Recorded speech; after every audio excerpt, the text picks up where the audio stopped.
श्री राम समर्थ। नाम के प्रति प्रेम नाम के सहवास से ही निर्माण होगा। नाम के प्रति प्रेम निर्माण होने के लिए अपनी प्रेममयी माता की ओर निहारो। बच्चे को जरा सा बुखार चढ़ते ही माता का कलेजा धक धक होने लगता है। खाना अच्छा नहीं लगता, नींद नहीं आती, न जाने क्या क्या होता है। मतलब कि वह पूरी बेचैन हो जाती है। क्या नामस्मरण में बाधा आने पर हमारी ऐसी स्थिति होती है? इसका उत्तर स्वयं ही सोचो। नामस्मरण करना मेरा धर्म है, वह मेरा आद्य कर्तव्य है। उसके बिना जीना मृत्यु के समान है। नामस्मरण में ही मेरा अत्यधिक हित है, बल्कि नामस्मरण के लिए ही मेरा जन्म है, उसी में ही मैं विलीन हो जाऊंगा। इतनी प्रबल भावना से नामस्मरण करना जरूरी है।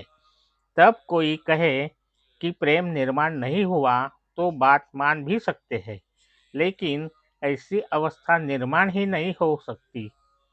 अतः प्रेम निर्माण होके रहेगा।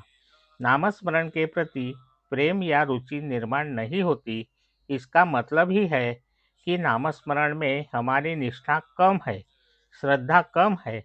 इन सब बातों के लिए एक ही उपाय है। जैसा बनेगा वैसे नामस्मरण करने का दृढ़ निश्चय करना। इसी के द्वारा हम एक एक कदम प्रगत हो पाएंगे और अंत में ध्येय सिद्धि होगी। परिस्थिति अच्छी होगी तब नामस्मरण करेंगे, कहने वाला नामस्मरण कभी करेगा ही नहीं। नाम भीतर से मन में या उच्चारण करके लिया जा सकता है। नामस्मरण में रमने से अंतःकरण की शुद्धता होगी और अंतःकरण की शुद्धता होने पर भगवान के प्रति प्रेम निर्माण होगा। केवल ढेर नामस्मरण करने की अपेक्षा विचार और विवेक पूर्वक नामस्मरण के कारण निर्माण होने वाला प्रेम आवश्यक है। सत्यतः नामस्मरण में ही उसका प्रेम निश्चित होता है।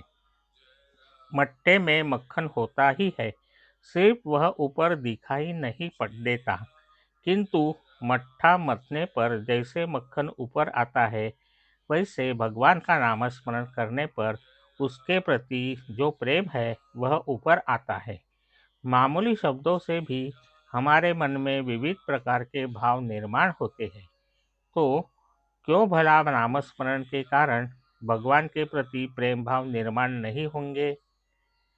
आज जितनी फुर्सत तुम्हें मिलती है, उतना समय नामस्मरण में व्यतीत करने का प्रयास करो।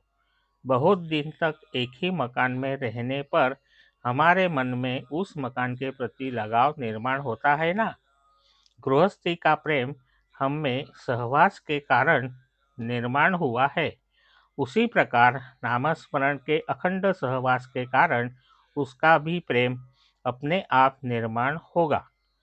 उठते बैठते चलते बोलते हमें अनुसंधान यानी भगवान से निरंतर संबंध रखने का प्रयत्न करना चाहिए। किसी भी लंबे अरसे के बाद व्यसन की आदत हो जाती है, फिर आदमी दिन ब दिन उसके अधीन हो जाता है। उदाहरण के लिए अफीम की बात लीजिए। अफीमची को दिन ब दिन अधिक अफीम लगती है। इसी प्रकार हमें भी भगवान के नामस्मरण का व्यसन लगना चाहिए। कोई भी अच्छी बात साधने के लिए कठिन तो होगी ही, किंतु अल्प श्रम में अधिक प्राप्ति करा देने वाला नामस्मरण के अलावा दूसरा कोई साधन ही नहीं है। इसीलिए भीतर से मन में निरंतर नामस्मरण करना चाहिए। आज का बोध वचन। नामस्मरण के प्रति प्रेम निर्माण होने के लिए दो कारण है। एक, गुरु को यह पसंद है इसीलिए, और दूसरा, नामस्मरण से ही मेरा कल्याण है इसीलिए भी। जय श्री राम। जानकी जीवन स्मरण जय जय राम। श्री राम समर्थ।